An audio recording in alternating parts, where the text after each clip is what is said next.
अस्सलाम वालेकुम नाज़रीन, कैसे हैं आप? उम्मीद है आप सब ठीक होंगे। अल्लाह ताला हम सब पर अपना करम और फजल बनाए रखे, आमीन सुम्मा आमीन। आज की वीडियो में हम बात करने वाले हैं माइंड की प्रोग्रामिंग के ऊपर। जो मुझसे सवाल किया गया था कि हम अपने माइंड की प्रोग्रामिंग कैसे कर सकते हैं, इसके ऊपर एक छोटी सी वीडियो बनाएं। तो आज की वीडियो का टॉपिक इसी से रिलेट करता है। तो चलिए बढ़ते हैं हमारे आज के टॉपिक की तरफ। उम्मीद करती हूँ हमेशा की तरह आज की वीडियो भी आपको पसंद आएगी। हमारे जहन की प्रोग्रामिंग करने से पहले या दिमाग की उन बारीकियों को समझने से पहले सबसे पहले हमें ये समझना होगा कि दिमाग को किस किस्म की कैफियत, किस किस्म के मसाइल, किस किस्म की परेशानियों का सामना करना पड़ता है और उन परेशानियों का हल किस तरह इंसान अपनी जुस्तजू से, अपनी कोशिश से, अपनी मेहनत से जो है काफ़ी हद तक अगर कर पाए तो उसको काफ़ी हद तक इन मसाइल से छुटकारा हासिल हो जाता है। तो दिमाग के जो अल्लाह रब्बुल इज़्ज़त ने जो दिमाग की खुसूसियत रखी है उसके अंदर आपको पता है हमारी कॉन्शियसनेस है, हमारी अनकॉन्शियस है, हमारा सबकॉन्शियस है। तो ये तीन किस्म की जो एबिलिटीज़ होती हैं ये इंसान के दिमाग के अंदर अल्लाह रब्बुल इज़्ज़त ने फ़िट की हुई हैं। और रूहानियत के पॉइंट ऑफ व्यू से अगर देखा जाए तो तीनों कैटेगरी की जो चीज़ें हैं या खुसूसियत हैं जो दिमाग के अंदर अल्लाह रब्बुल इज़्ज़त ने रखी हैं उसका इन्हिसार लतीफ़ा अना के ऊपर जो है ना वो कंसीडर करता है। यानी जब इंसान का लतीफ़ा अना बेदार होता है तो उसके अंदर ये सारी खुसूसियात जो तीन किस्म की खुसूसियात हैं, कॉन्शियसनेस, अनकॉन्शियस और सबकॉन्शियस, इन एबिलिटीज़ में काफ़ी हद तक शार्पनेस आती है। इन एबिलिटीज़ के अंदर काफ़ी हद तक तरक्की होती है और काफ़ी हद तक इंसान को अपने दिमागी मामला को समझने में आसानी होती है। लेकिन आज का टॉपिक हम सिंपल टॉपिक रखने वाले हैं और इसको हम सिंपल तरीके से समझने की कोशिश करेंगे कि अगर मेडिकल के पॉइंट ऑफ व्यू से मेरे अपने दिमाग के साथ कोई मामला तो होता है तो मुझे उसको किस तरह डील करना है। तो एक आम इंसान होने के नाते अपने दिमाग की इन खुसूसियात को और इन मसाइल को समझने के लिए मुझे अपने दिमाग को जो है ना लुक आफ्टर करना पड़ेगा, उसको पढ़ना पड़ेगा। तो मेरे दिमाग के अंदर अगर किसी किस्म का मसाइल आए हैं, किसी किस्म के प्रॉब्लम्स आए हैं तो उन प्रॉब्लम्स को सबसे पहले हमने समझना है। अल्लाह रब्बुल इज़्ज़त ने इंसान के वजूद को तीन हिस्सों में अगर देखा जाए तो आप इसको सिंपली तरीके से तीन हिस्सों में डिवाइड कर दें। एक है हमारी माइंड प्रॉब्लम, दूसरा है हमारी इमोशनल प्रॉब्लम्स, उसके अलावा हमारी जो तीसरी कैटेगरी में आती हैं वो है हमारी फ़िज़िकल प्रॉब्लम्स। तो इसको अगर हम समझें और कनेक्ट करने की कोशिश करें तो अल्लाह रब्बुल इज़्ज़त ने ये दिमाग को जो है ना अशरफुल मखलूक़ात इसलिए इंसान को कहा है क्योंकि अल्लाह रब्बुल इज़्ज़त ने इस इंसान को ये दिमाग जैसी सलाहियत जो है वो अता की है।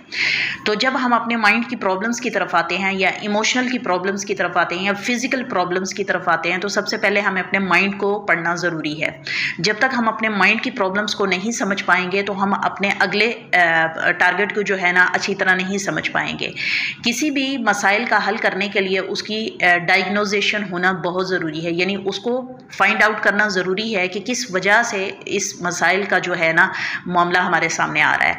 यहाँ पर एक छोटी सी मिसाल से आपको समझाने की कोशिश करूँगी कि मसाइल बेसिकली है क्या।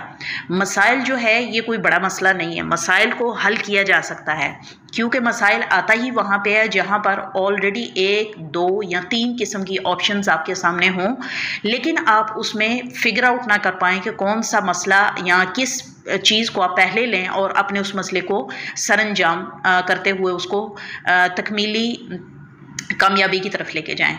यानी उस मसले को ख़त्म करने के लिए आपको हर हाल में किसी एक चीज़ को लेना पड़ेगा, तब कहीं जाके आप अपने उस मसले को हल कर पाएंगे।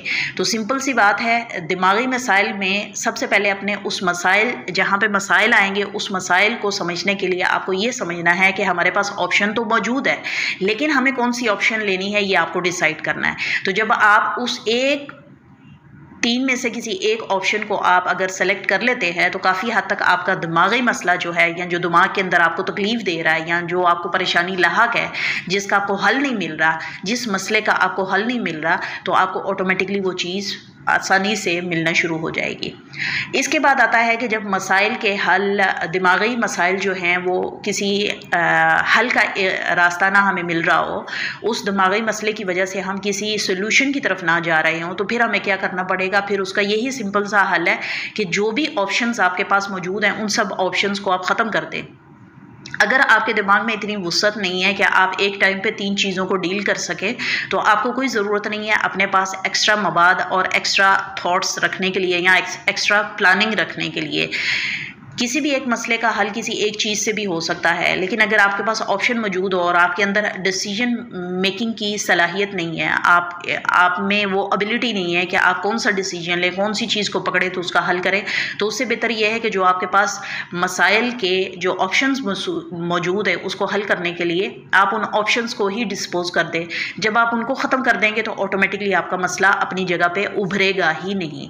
यानी हमारे दिमाग के अंदर वो चीज़ तब तक उभरती रहेगी जब तक हमारे उस मसाइल के हल हमारे सामने मौजूद होंगे, लेकिन उन हल के अंदर से, उन सोल्यूशन के अंदर से हम ये नहीं डिसाइड कर पा रहे कि हमने किस मसले को पहले लेना है, किस सोल्यूशन को पहले उठाना है और अपने इस मसले का हल करना है, क्योंकि हमें इस चीज़ की श्योरिटी नहीं है कि हम पहला स्टेप इस मसले के हल के लिए ये वाला हल पकड़ेंगे तो क्या मसला हल हो जाएगा, क्योंकि हम डबल माइंडेड हैं।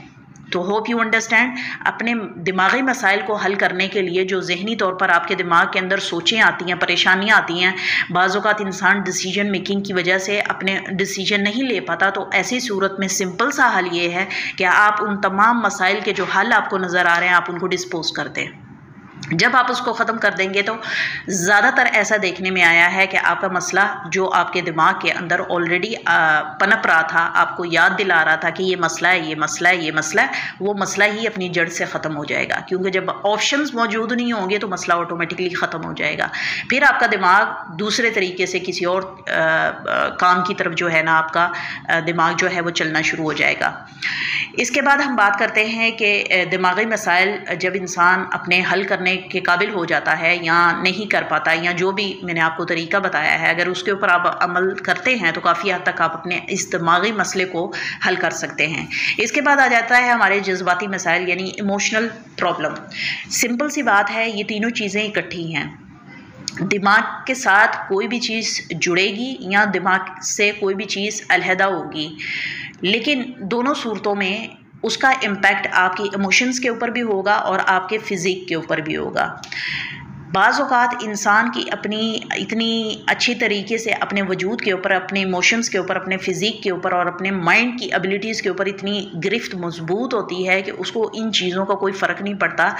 वो दिमाग तक बात आती है और दिमाग में ही डिज़ोल्व हो जाती है और वहीं पे उसका हल हो जाता है और वहीं पे वो ख़त्म हो जाती है बात। लेकिन जब दिमाग के अंदर इन मसाइल को आप रखेंगे तो अगला प्रॉब्लम आपको इमोशंस का आएगा। जब आपके दिमाग के अंदर कोई थॉट एक लॉन्ग टाइम ऑफ पीरियड तक आपके दिमाग के अंदर रहती है तो वो आपकी इमोशनल प्रॉब्लम्स को क्रिएट करना शुरू कर देती है। ये सडनली नहीं होता, लेकिन आहिस्ता आहिस्ता ये प्रॉब्लम्स जो हैं आपकी बढ़ती चली जाती हैं। बाय द वे, इसको मैं आगे कंटिन्यू करूँगी क्योंकि मैं वीडियो को लंबा नहीं करना चाह रही और इन शॉर्ट आपको बताना चाह रही हूँ। तो इस वीडियो को हम आज यहीं पे कंप्लीट करते हैं और आगे इसको कंटिन्यू हम करेंगे अगले सेशन में इंशाल्लाह। उम्मीद करती हूँ कि ये टॉपिक आपको अच्छा लगेगा। तो मिलते हैं नेक्स्ट टॉपिक के साथ नेक्स्ट सेशन में एंड अगली वीडियो के साथ इसको डिटेल से डिस्कस करने के लिए। तब तक के लिए आपसे इजाज़त चाहूँगी। अपना ख्याल रखिएगा, दुआओं में याद रखिएगा। टेक केयर, अल्लाह हाफिज़।